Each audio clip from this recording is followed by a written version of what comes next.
La meva sogra mos ha fet el regal habitual per a la família, un regal de la meva dona i per a mi, per a Joli Eugeni de la iaia invisible.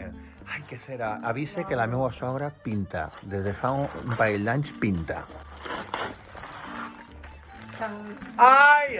¡Ay, que parece un marquet! Las emociones me desbordan, suegra.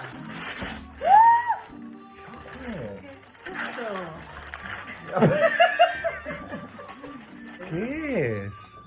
¿Qué es? Es un niño cagando. ¿Es Marcel o es Víctor? Es Víctor. Estaba mucho cagando y comiendo flores. Pinta muy bien la sogra, ¿eh? Hay que verlo así.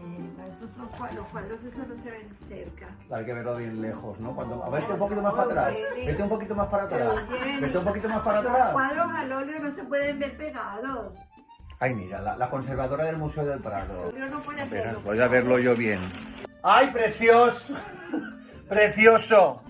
¡Víctor, vine! ¡Víctor! Vingau, que la iaia ha fet un quadre de tu, Víctor. A veure què te pareix. A ver, ¿quién es este?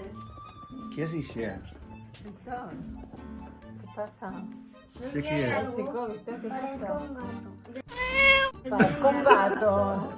Ah, por los... es que la flor parece que sale... Ja, és que pareixen uns bigots. Tu no estàs, Marcel. ¿Has hecho cuadro de Marcel? Yo haré uno de Marcel el año que viene. No puedo hacerlo de los dos al mismo tiempo. Marcel, Mi amor, és que la iaia no és Velázquez, és Marcel. Ai, pobret. Esta és la meva cunyada. Som 6, que ningú... Haters tranquils, eh? Som 6 persones. esto, ¿no? Mira, mandaron ellos. Drama. Está- Hay uno que dice que tiene bigote y el otro enfadado porque no lo han pintado. Es que no se puede regalar res. No se... Dame el cuadro que lo voy a tirar. No. Dame el cuadro que lo voy a tirar. Dame el cuadro que lo voy a tirar. Que este cuadro ha traído la desgracia a mi familia. Ha traído la desgracia a mi familia. ¡Fuera! ¡Fuera!